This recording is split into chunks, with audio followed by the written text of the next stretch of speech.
In the brief instant before the transition between Entropy and Extus, I was hoping that I would get Godzilla and Angorius back. As the support appeared, I saw my wish had been half-granted. I have Godzilla back, but no Angorius. I would have preferred both, but despite Angorius' needed abilities, I would have chosen Godzilla if I had to pick between the two. Extus had two different colored temples, white and pink. A pyramid, which looked like some modern buildings, and two other icons I figured at the time. The new bosses were Kumunga, Gorosaurus, and Nakadora, whom I was dreading to see, let alone fight.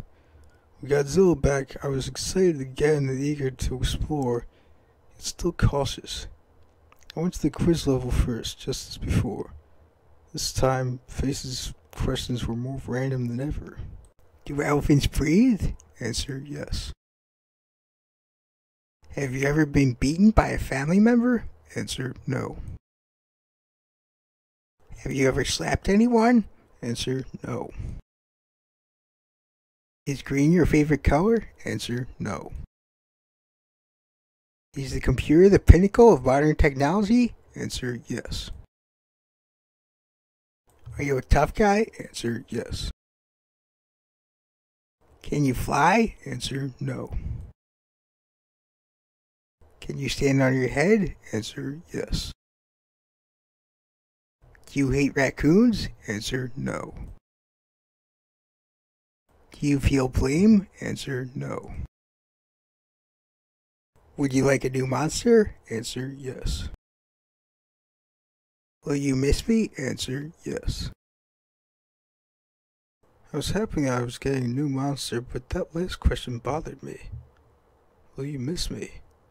Is Face referring to when I finished the game? I thought, since the revelations of the game's truly otherworldly nature, I wasn't sure what to think of Face, or anything else in the game.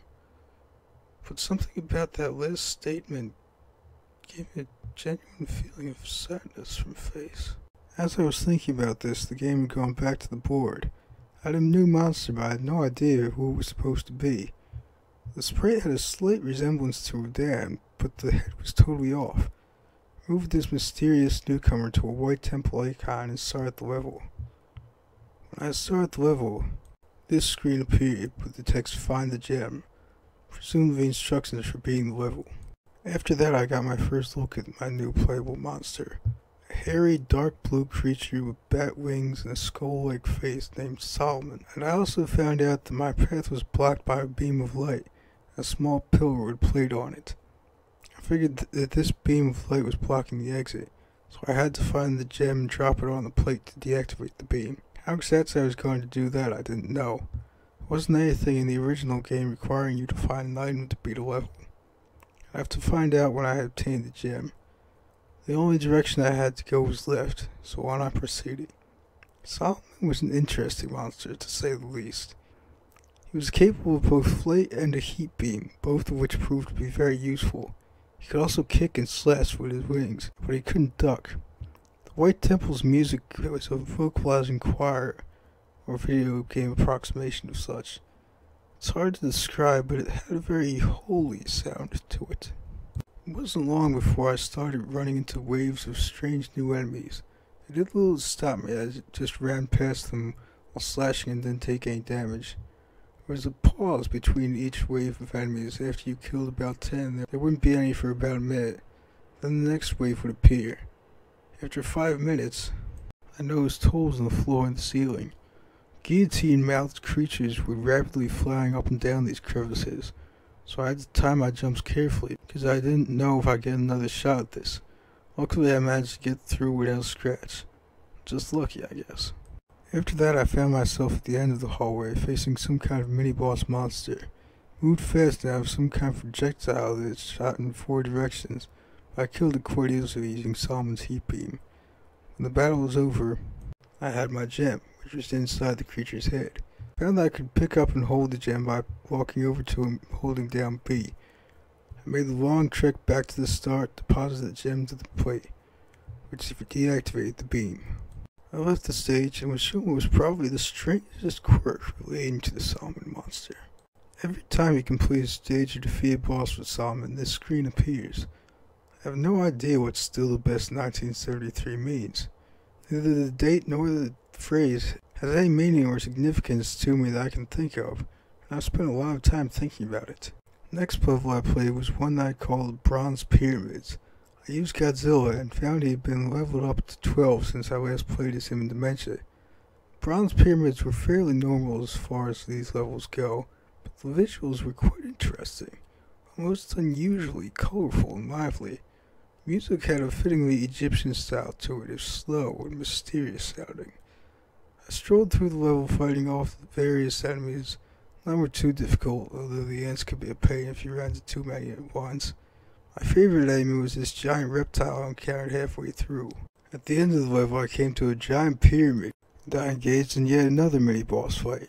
Individually I could have dealt with them easily, but fighting both of them was challenging. But I sped things up by tricking one of the twin beasts into barbecuing his brother by jumping where he uses his flame breath. After defeating the twin monsters, I noticed something strange after returning to the board. I was now able to move my monster piece anywhere on the board without limits.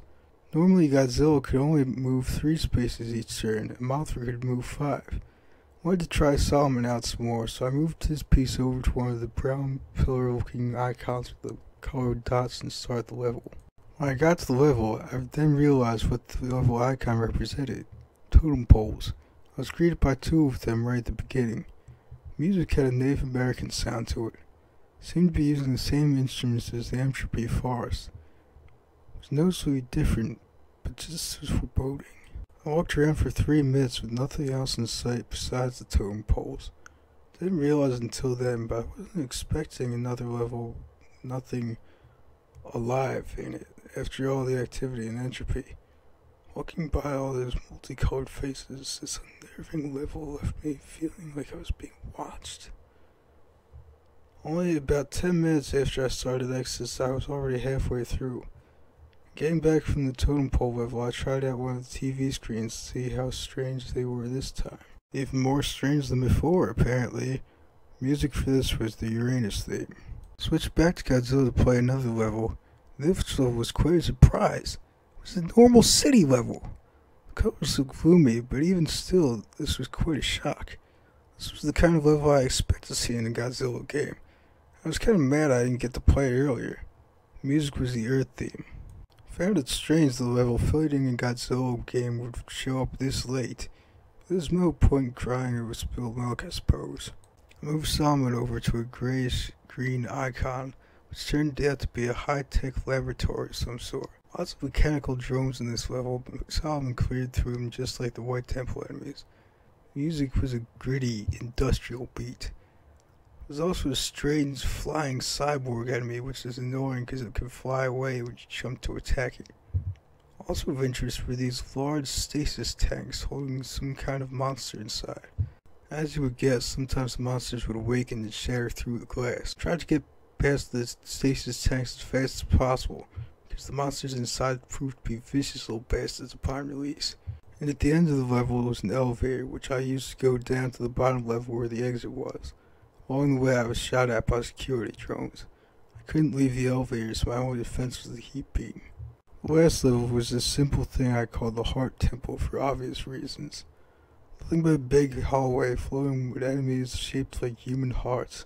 They're incapable of causing you damage, so what you do is run through the level smashing as many as you can to get all the power-ups. When running through these levels will get the life meter back up to full. I would greatly appreciate these levels later. The Heart Temple's music reminded me of a circus tune, had an overly cheerful sound to it, which gave the level a really weird feeling. Having seen all the level types, I chose to fight Gorosaurus using Solomon. The music for the fight was Godzilla's theme. It was during this fight that I realized Solomon is overpowered. A single well-aimed slash can take down as many as 4 of the enemy's life bars. Due to this, the fight was over very quickly. Gorosaurus had no projectile attacks or anything else that could match Solomon's deadly claws. But I kept the fight going just long enough to see if Gorosaurus would use his iconic kangaroo kick. And I was greatly pleased when he did. Even though I knew Solomon was my fighting ace, I used Godzilla's Battle manga just for variety. I briefly considered using Mothra, but of course Godzilla won out. Killmonger was also a simple opponent, no heat beams or anything. He attacks by jumping on you, stabbing you with his mandibles, and also using his signature webbing stream to paralyze you. Once you get webbed, Killmonger will sometimes take this opportunity to attack, but it's mostly a way to buy some time, like Azora backing you into a corner until the time runs out. His music was Adora's theme. When Gorosaurus and Killmonger defeated, I was at the end of Extus. Before I fought Nakadora, there was something else I had to do. I wasn't expecting much from it, but for documentation's sake I took a look at the other TV screen. This is what it was. I don't think there was ever much reason behind the TV screens. If I were to guess, I'd say it's some random, uncontrolled manifestation of the cartridge's capabilities. Or maybe all this makes perfect sense to the game. Who knows? Anyway, Mr. Fawcett's theme was the Saturn music. It was time for the opponent I've been dreading. Nakadora. Although I had gained courage with Solomon's combat advances, I was still nervous. When I started the fight, I was immediately confused. My opponent was not Gazora. I defeated the imposter with a few strikes, and then not Megura appeared. It made sense. In order to get to Nakadora, I had to battle all the previous replacements first. And battle them I did. I tore my way through them until finally I made it to Nakadora, who was Torat. Once I stopped laughing, I destroyed him with only 2 slashes. The music stopped, and I thought I was going back to the board, but the battle wasn't over yet. The real fight was against the Chimera, a monstrous hybrid of all the replacement beasts.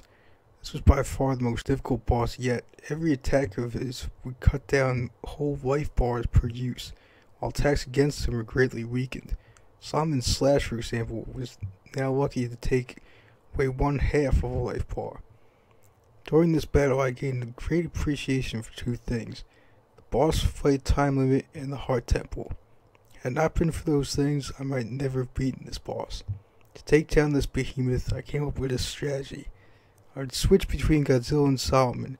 As one began to get dangerously low on health, I would take him through the heart temple, while fighting Chimera with the other. I should count my blessings that Chimera couldn't regain lost health. A very interesting thing about Chimera was that the colored sections of his body corresponded to his different body parts. So each body part effectively had its own life meter. The head was invincible as long as the other body parts were present, and would always be the last part to be destroyed. In addition to being difficult, it was also the longest fight so far. I tried to remember how many times I got taken out of the fight by the timer, but I lost count around 13.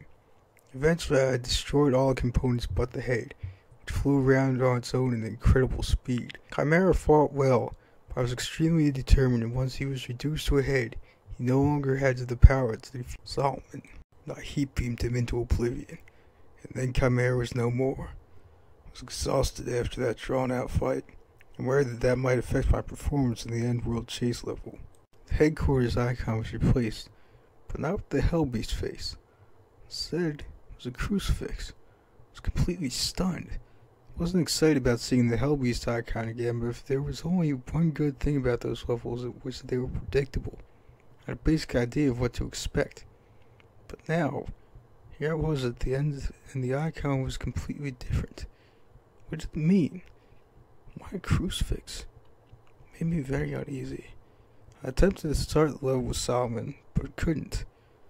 I got this notice that simply stated, "Solomon can't enter here." It didn't say why, but I think maybe it had to do with Solomon's demonic appearance. Since Solomon was out of the question, I went with Godzilla instead.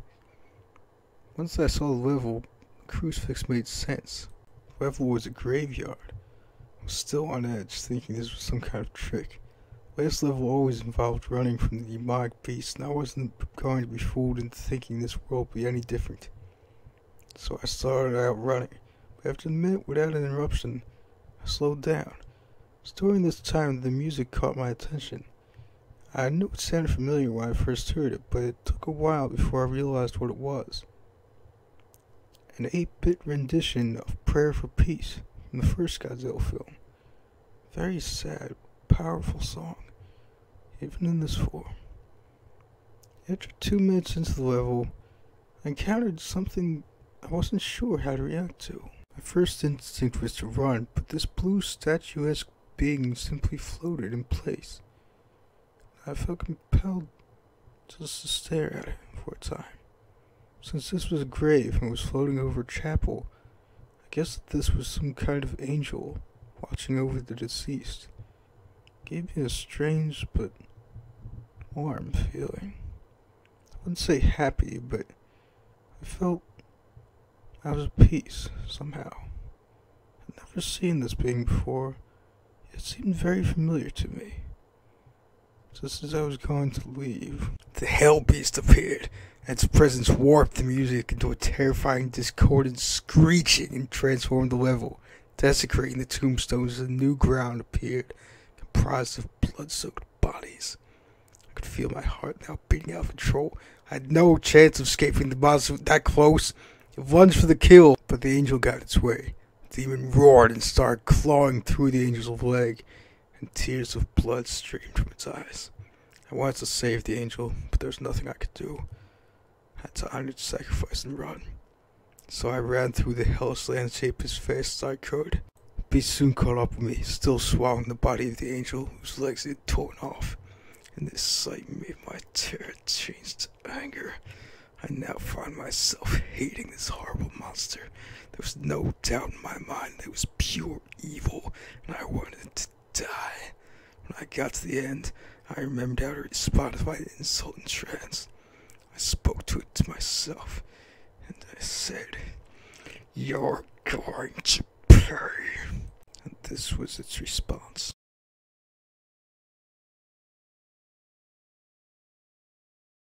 I had no idea how I would follow up on that threat. Nothing could have prepared me for the horrors of the final world.